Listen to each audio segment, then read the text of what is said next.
January 17, 1944. The gray-blue waters of the Bismarck Sea roll beneath a low, unsettled sky. Wind cuts across the decks of Japanese transport ships pushing southward, their wakes thin and disciplined, their steel hulls heavy with men and supplies. Above them, clouds hang like a false shield. The sea smells of oil and salt. Engines thrum steadily.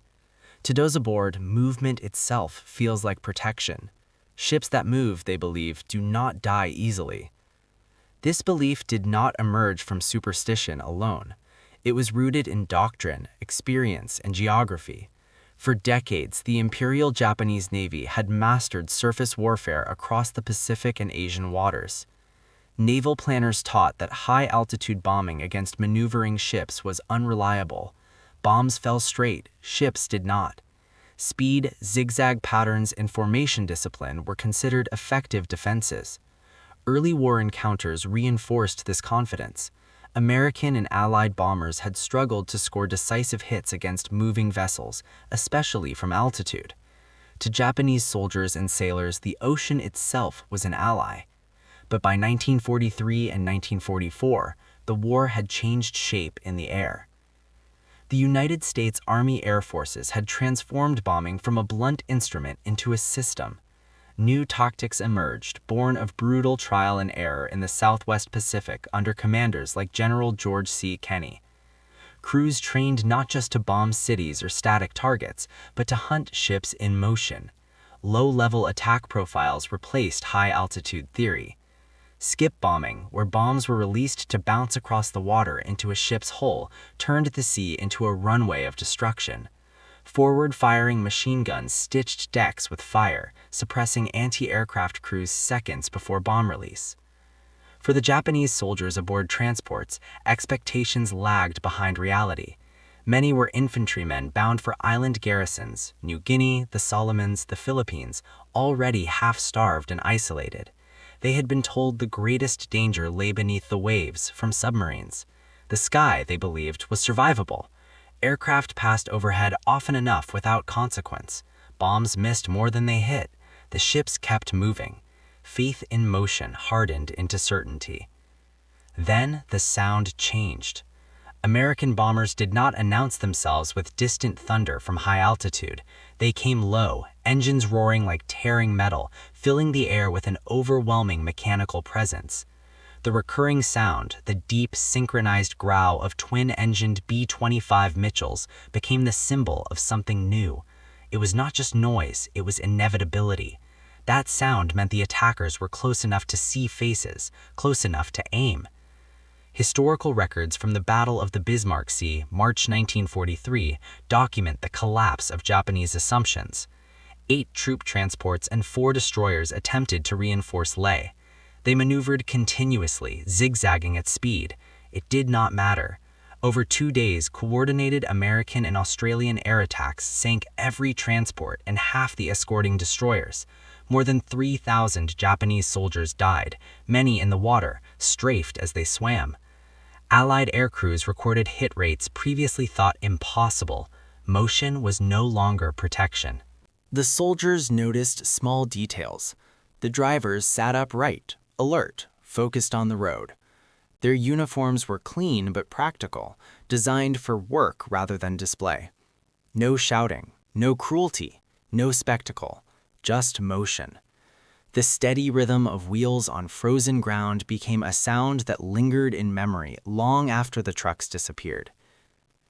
Captured German diaries and post-war interrogations preserved by Allied intelligence reveal recurring themes. Many prisoners expressed disbelief at the scale of American resources and the social flexibility behind them. One POW, interviewed at a Rhine River holding camp, remarked that the Americans seemed to have too many people, too many machines, and no fear of change. Such statements were not expressions of admiration alone, but confusion.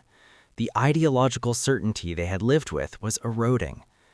Food became the recurring symbol of this transformation. The trucks were loaded with it, crates of canned meat, flour, coffee, chocolate, and bread. Food was no longer scarce. American rations were standardized, abundant, and reliable. German soldiers, accustomed to shrinking portions and supply breakdowns, watched these convoys with a mixture of hunger and disbelief.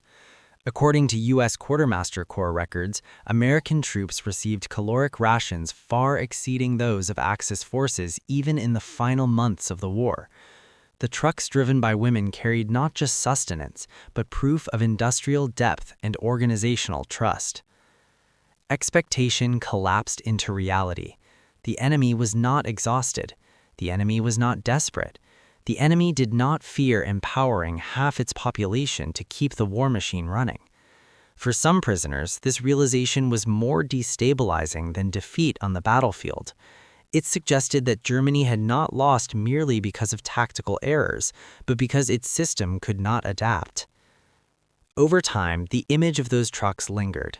In POW camps across France and the United States, German soldiers encountered similar scenes: women supervising depots, managing transport schedules, directing traffic. American democracy, often dismissed by Nazi leadership as decadent, revealed itself as elastic and resilient. Authority was not weakened by inclusion, it was multiplied. This experience quietly altered perception. Allied psychological studies conducted during the occupation years noted that exposure to American social norms played a role in de-radicalization. The presence of women in visible, responsible military roles contradicted authoritarian myths without a single argument being spoken. The evidence was lived, observed, undeniable. The war ended months later. Cities lay in ruins, flags changed, governments fell. But for some former German soldiers, the most enduring memory was not the sound of bombs or the sight of advancing armor. It was the hum of an engine and the calm figure behind the wheel. A woman driving a military truck through the wreckage of Europe, unremarkable in her confidence, revolutionary in her meaning. In the epilogue of this story, the road stretches forward beyond the war. The trucks keep moving, food continues to arrive, reconstruction begins. The symbolic cargo is no longer only rations, but an idea that strength can come from inclusion, that abundance can coexist with discipline, and that freedom, when organized, can outproduce tyranny. The frost melts, the road clears, and the sound of those engines becomes part of a larger truth, one carried not by speeches or slogans, but by motion itself. A reminder that democracy does not always announce itself with thunder. Sometimes it simply drives past, steady and unstoppable, changing minds as it goes.